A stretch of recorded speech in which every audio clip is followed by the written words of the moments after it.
In order to make Islam appear attractive to black people, some Muslims say that the Prophet Muhammad was black. Even Allah was claimed to be black as well.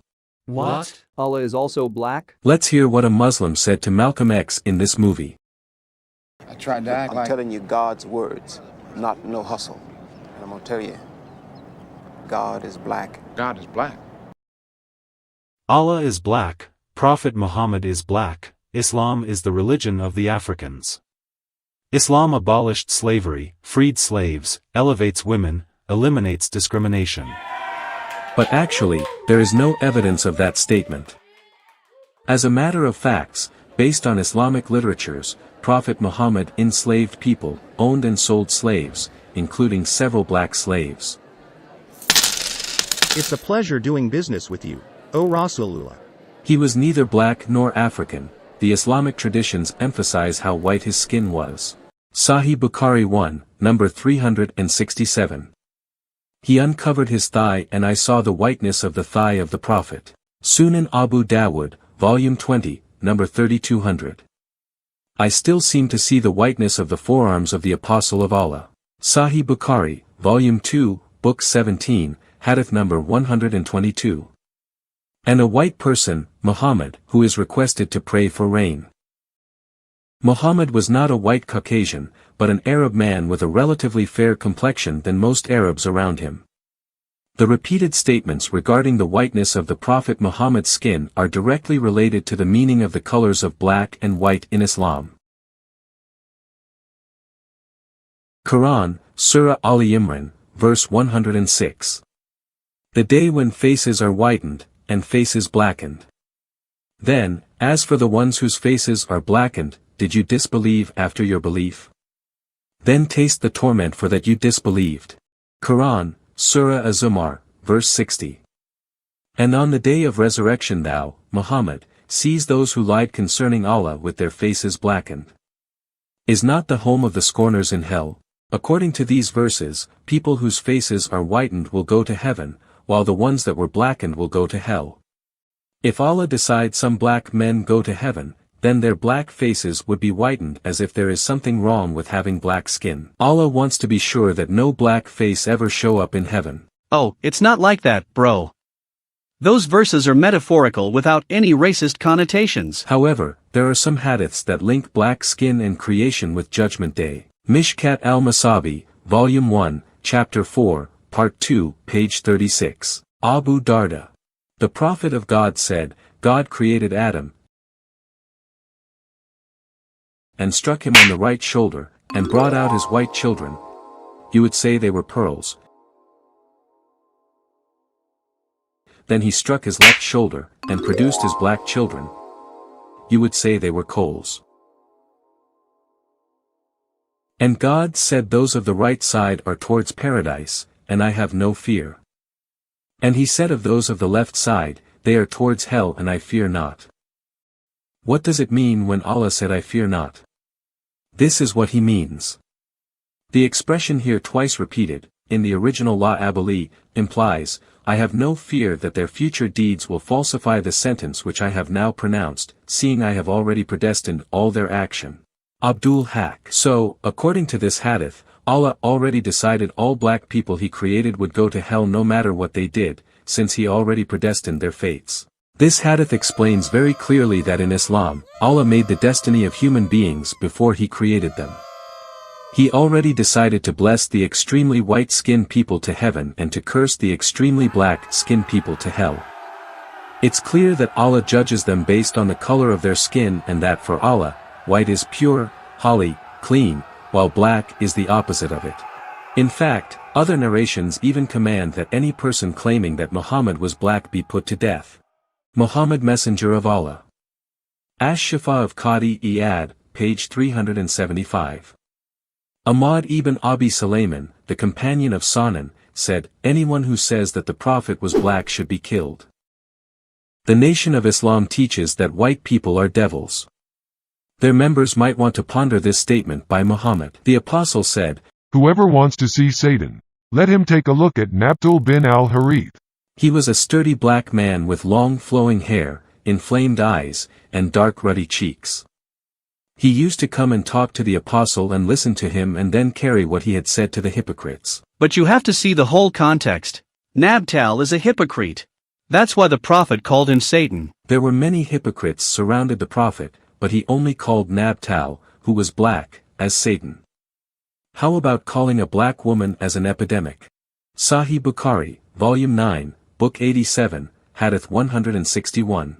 I saw in a dream a black woman with unkempt hair going out of Medina and settling at Mahaya, namely Al-Juffa. I interpreted that as a symbol of epidemic of Medina being transferred to that place, Al-Juffa.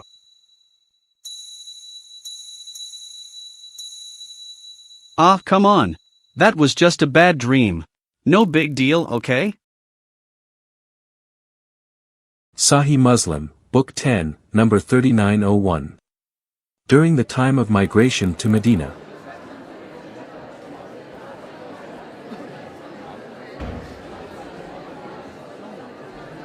Ya Rasulullah, I want to pledge allegiance with you. Oh, sure. I'd be more than happy to accept your pledge. Thank you, Rasulullah. I will migrate with you.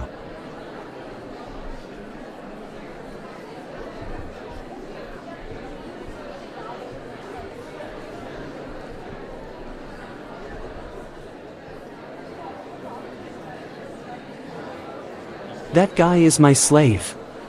I want to have him back, or you can buy him from me. I didn't know that he is a slave. Okay, I will buy your slave with mine. Here, take my slave. Huh? He is a black slave, while mine is an Arab slave. Oh, alright then. Here, have another one.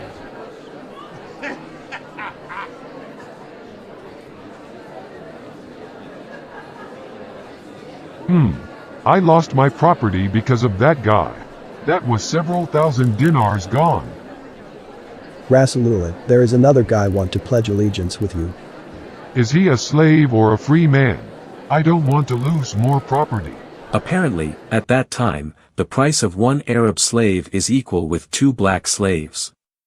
Prophet Muhammad saw his black slaves as his currency. Here is another hadith about Prophet Muhammad's black slave. Malik's Muwatta, Book 21, number 21.13.25. During the year of the attack of Khaybar, Prophet Muhammad got a new black slave named Medam. When Medam was unsaddling the camel of the Prophet, a stray arrow struck and killed him. People came and said, "Oh, he died as a martyr. He must be in heaven now." But the Prophet said, "No, by he in whose hand myself is. The cloak which he took from the spoils on the day of Khaybar before they were distributed will blaze with fire on him." Just to clarify, Muhammad had sex with a 9-year-old girl, robbed caravans, and beheaded hundreds of Jews, but he's good. His black slave, by contrast, grabbed a cloak before the spoils were divided, so he's headed to hell. Welcome to Islam.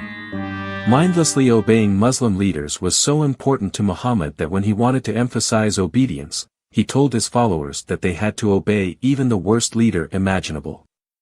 We find Muhammad's worst-case scenario in Sahih al-Bukhari 7142. You should listen to and obey your ruler, even if he was an Ethiopian black slave whose head looks like a raisin.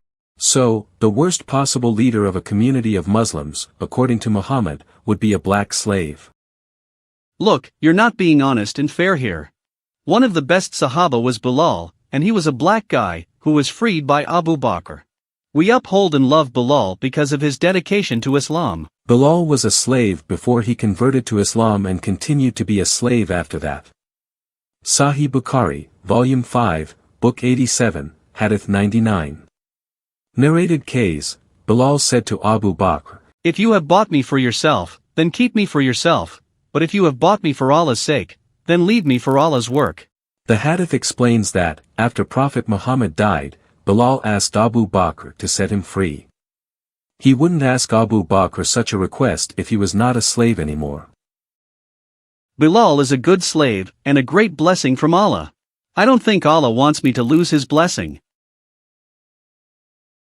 Which one is the Prophet? This white guy. What does Satan look like? That black guy.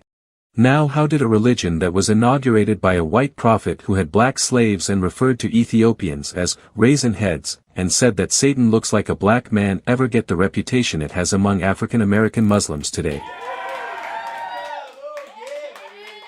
Well, in the West, there's a general atmosphere of ignorance about Islam. People don't know even the most basic facts about Muhammad and the Quran. And this allows Muslim preachers to say whatever they want about Islam, because no one's going to correct them.